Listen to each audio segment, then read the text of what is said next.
All right. Let's try this motherfucker out again. The fucking audio didn't work out last time, so I gotta re-record this bitch. I read a book some years ago, and I don't know if I pronounced the guy's name right. Well, I know I didn't back then because I pronounced his name Ramón Pané, right? With the N, with the little thing on the top of the N. But it's actually on the E, so it's, I've seen people on the internet call it Pané. Ramón Pané. But I've seen some other people call it Pané. Ramón Pané. So I don't know how they called him back then, and I don't know if the people that translated his books and wrote his name fucking called him something else. Who knows? So anyways, I'm going to call him Pané. Ramón Pané. This episode is going to be about Ramón Pané and the shit that he fucking seen and wrote down. Memoirs. So we recorded 27 minutes of this motherfucker. Man, these fucking bitches. You hear them bitches back there? Did you hear that thump in the background of the microphone? Those motherfuckers are dropping shit. Like, they don't give a fuck, man. I live underneath animals, and they do that shit on purpose because they're bitches. Fucking cunts. Cancers of human civilization. It's so stressful and nerve-wracking. How do you stay in a fucking place like this? I'm getting out soon, one way or the other. Anyways, let's get to these fucking memoirs here. Ramón Pané. So anyways, I read this book some years ago, but so now I'm finally making a fucking podcast. And so he's got some really interesting shit. So like one of the things, like for example, like one of the things that he talked about in the book was he talked to one of the elders of the Taíno people, and one of those elders was like, how they usually do with the prophecies, right? The prophesies, like they tell the future of like, we knew that you people were coming here to destroy our land, to I think they prophesized like something like the bearded people with clothes on are going to come here and destroy our civilization or our place, right? And so it's the same thing that happened in Mexico. When Hernan Cortez went to Mexico, they also had the same thing going on there. They somehow saw into the future that these Europeans were coming. I don't think they saw into the future that aliens came or gods came from the sky, anything like that, but they prophesized that these dudes would come and destroy what they had. So anyways, who is this fucking Ramón Pané guy? Senor Ramón Pané came to America, to the American islands, during the second trip of motherfucking Columbus, huh? It has been said that there was about 1,200 or 1,500 individuals that come to America with Columbus on a second trip, and Senor Pané was one of those motherfuckers, right? In the sea of people, there's that one. That's what we're zeroing in on here. He was kind of an important dude. It ended up being somewhat important. Like, for example, Mr. Christopher Columbus thought that the Taíno people, and initially, Columbus thought that the Taíno and other Arawak type people didn't have a religion. And then Ramón Pané brought some insight into that subject for everyone. He's like, they believe in stuff, man. Something similar to us. It's like, no shit, really? Yeah. There's a lot of insight in this book. But like a lot of things, there's we don't know a lot about Ramón Pané besides what we have in this memoir, this writing here. And it had been translated, a couple times and into what I have now, and to give out to all you. But Ramón Pané was the first European to learn and speak an American language of the Native Americans.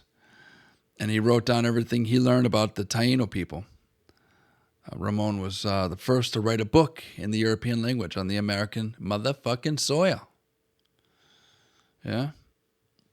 I don't think the Taíno had books, right? So, of course, he's going to be one of the first, right? The Taíno weren't writing shit on leaves or bark, right? Etching shit in stone. No. Ramón Pané was one of the first people to write a book on American soil. You know those paper things that you got to turn the pages to? I know everybody's got digital shit. I got a bookcase with like a couple hundred books, but most of my books are digital. So I'm guessing a lot of people do digital nowadays. A lot of people don't read books nowadays. Fuck that. I'll just watch the movie instead. I'll just listen to a podcast or go on X. Why do I got to read a book? People say, right? Or audiobook, right? But anyways, yeah, fucking Ramón Pané was one of the first people to write a book on the American soil. On the American islands. So he has like one of the oldest and most authentic writings of the Taíno people. And the Taíno people are people whose blood roots live on in so many ethnicities of people in modern times.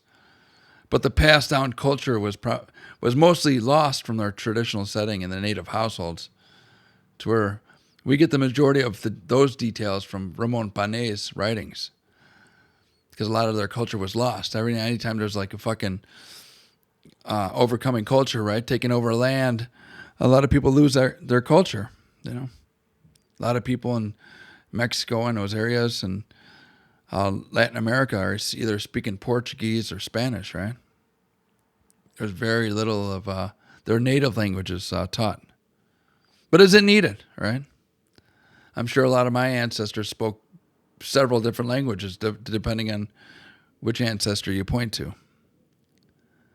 And which one am I going to point to and be like, that's the one I'm supposed to speak? You fuckers. You overcame us, now you taught us this shit. Right? Where do you draw the line, motherfuckers? Where the fuck you draw the line now? Anyways, I'm back at the apartment now. Instead of fucking in my car on the road, which I've done the last few episodes that way. You don't have fucking black people banging on the ceiling. You do have traffic and airplanes. But anyways, let's get moving here. Back to the Taíno. So anyways, a lot of modern history writers, a lot of times you'll see in like magazines or like newspapers or like little fucking articles, a lot of modern history writers label the Taíno people as extinct. Like the Europeans came and killed them all. But we know that's not true, right? The traditional culture may be gone from habit, but the people live as everyone else in the world does, in mixed race, right? A lot of the Taíno people are mestizos, right? They have some European blood. A lot of Taíno people are black now, right? They get some black African blood in them, right? European and other different types of tribal. You're Asian type DNA in them, right? There's probably not one fucking human on the world that doesn't have some kind of other DNA in them, you know? Maybe the last couple hundred years, but not beyond that. I like to talk shit about how back when Christopher Columbus came, you had approximately 256 great-grandparents living at the same time. And you're telling me each one of those people were fucking Irish or Polish or whatever the fuck you are? Oh, I'm 100% Italian. Well, kind of. I mean, the last 200 years you are. But before that, you have no fucking idea. 256,000 people 500 years ago. And then the number doubles every generation because you have two parents each generation. So yeah, you could stay proud, but you know, it is what it is. Let's keep moving on. So anyways, initially, Christopher Columbus sent Ramón Pané to live with the natives to discover and learn about the idolatries and beliefs of the Indians. Ramón Pané learned a lot and even more. He's like, I didn't just learn about the religion, man. The religion's fucking boring. I want to see what they eat, what their favorite position is. You also learn about what how the Taíno believed in how the sun and the moon were created, and what happened to their spirit after they died. It's kind of interesting stuff, right? How all these people believed that shit back then. But anyways, I wonder what the Taíno thought happened to the spirit of the Europeans that they killed from Columbus's first trip, right? The Taíno chief Canabo had these Europeans killed. Life is precious to these naturalists until it ain't no more, right? Life is so beautiful until you cross the line, bitch. It's free speech until you start saying shit I don't like. Then we're going to fucking hold it against you, you cunt. Those fucking people upstairs never leave and never sit down. It is fucking insane. How do people live like that? How are humans created that way? It's fucking insane. I mean, I got a kid as a toddler. He jumps around and runs around sometimes, but not the whole fucking time. I mean, he eats and watches TV, plays with a toy in a corner there, and then plays with a toy on, here and there. The fuck are those people doing upstairs? It's fucking insane. They never sit down. They never leave. It's fucking insane. Anyways, Ramón Pané came to Hispaniola at the end of the year in 1493. He disembarked in the town of Isabella in Hispaniola on January 2nd in the year 1494. Ramón Pané initially went to a fortress built by Columbus called Magdalena, where he stayed with the commander, who was a man named Artiaga. Magdalena. I knew a fucking Polish girl that I used to mess with. She was a fucking insane bitch. Man, she was insane. She was beautiful. She was like a fucking supermodel. She was great, but she was fucking fucked in the head. I'm telling you. Yeah. Did she know that she was named after his fucking fortress built by Columbus? Anyways, let's keep going here. There was a little bit of craziness that happened in this area, and then Columbus and his people came to help this site from an attack from a chief, Canabo, and people. Just after Columbus had already been in battle with another group of natives led by Guarijuana, who Columbus and his crew defeated at Puerto de los Hidalgos. After all this fucking happened and battle settled, Columbus requested to have Ramón Pané sent to live with Guacanagarix. I think I pronounced it right. Guacanagarix. And the people, and his people, that spoke a language that Ramón Pané was not familiar with. Ramón was a smart dude, and he had already learned a good amount of the Macoris language, but not of the other. So Ramón requested to Columbus that Ramón could take one of the Nuhuri people with him, because they spoke both languages. And these Nuhuri people also became Christians at some point, right? And Ramón Pané learned the Macorix language, and not the Taíno language, and which was maybe the lingua franca of the region at the time. Or maybe not. Maybe it was just a language that was spoken by a larger population, right? Possibly. But Ramón was pleased to be accompanied by this Indian named Guaticabanu, who was named Juan after he became Christian. Hey, Guaticabanu! Yeah? Ramón Pané referred to Guaticabanu as one of the best Indians. He was, I guess he must have really connected with them somehow or something, right? Because he was like, hell yeah, I get this guy, one of the best. Anyways, after Ramón Pané got this Indian fellow to hang out with him and translate for him when he went to the other village, at first they were sent back to the town of Isabella until Columbus would return and send them on their way to live with the other tribe. So from Isabella, they were sent to be they were going to be accompanied by a man named Juan de Ayala, and when they got to the fortress called the La Concepcion, which was only a few miles from where Ramón Pané and his Indian friend would be staying for a couple years, up until the connection between the Christians and Guarijuana went sour. Then Ramón Pané went to another chief who received them better. And the second chief's name was Mabiatue.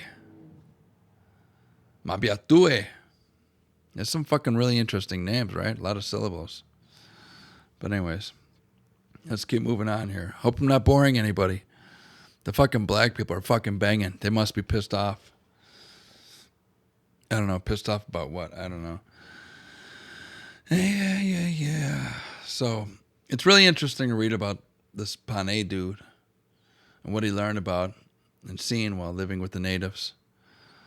Pané had his Indian friend named Juan helping him translate, but still, Pané wasn't great at speaking Spanish nor the Taíno language, as I had mentioned. He spoke well enough, though, to give us this historical account. But a bigger vocabulary can equal deeper, succinct elaborations, right? And this particular topic lacks a lot of subject matter due to it being 500 years ago. And it is possible that the essence of points that Ramón Pané tried to make could as well had been lost in translation or through propagandized literature over the centuries. Especially the last couple fucking decades with these crazy lunatics out there, right? None of you bitches know about that, do you? I get it. You're all fucking innocent. Every single one of you all have the answer. Well, at least the best answers, right? Yeah, fuck me, right? Yeah, fuck you. Unsubscribe from this bitch and go watch Ancient Aliens instead. Or is the 1619 leftist movie available? Go watch that, you bitches. You don't need me here to talk these memoirs to you. I'm reaching your mind, not your heart, with this insight. Let your stomach drive you to a channel of cheerleaders rooting for your side to win. You don't want facts. You just want to feel good.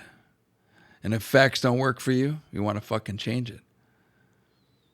If facts don't work for you and it hurts your feelings, then you got to go vote for someone that will mandate change in your favor, right? Vote for someone that will be good for you and screw the others. This channel is not for you. Take my advice and get the fuck out of here, bitches. All of you. Get out. If I'm to hit fucking pause every time a fucking motorcycle goes by or some fucking jag off with loud music, it'd be like it'd be like nonstop. I'm not gonna do it. I'm gonna do it, but not all the time. Okay. Anyways, Senor Ramón Pané wrote about the religious ideas of the natives. Well, they weren't ideas. It was their religion. It's fucking interesting stuff. We're gonna get into it in different episodes. All right.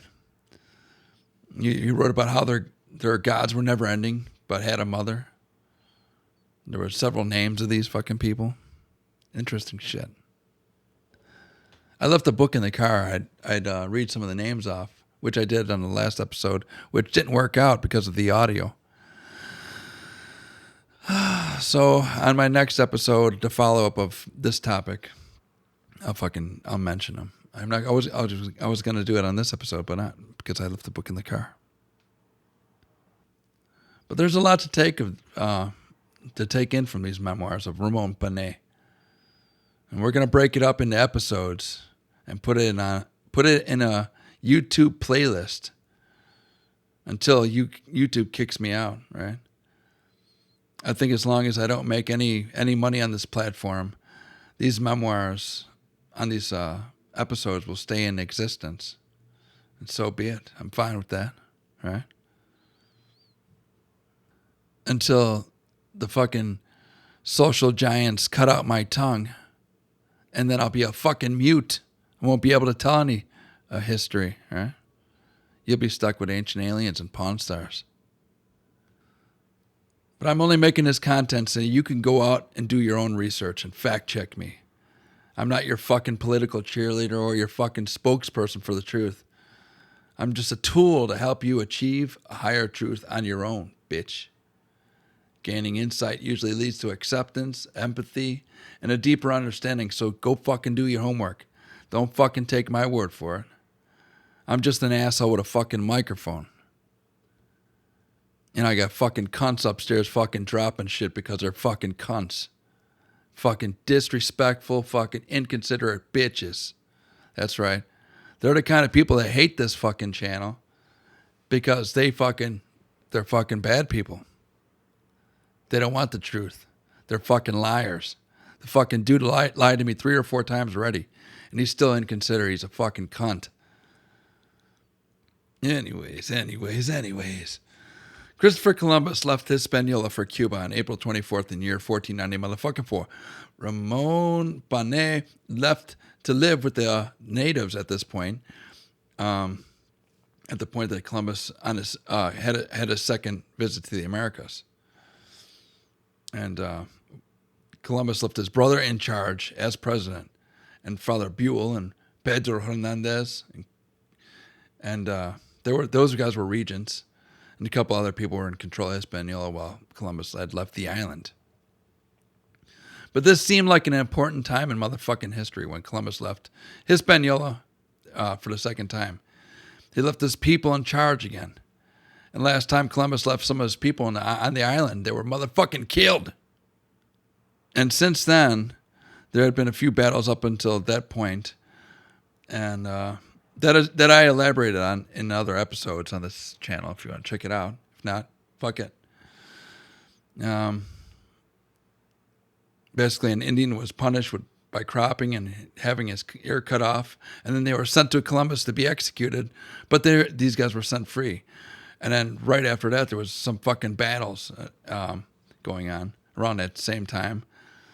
But there was not a big amount of memoirs or writings on that shit.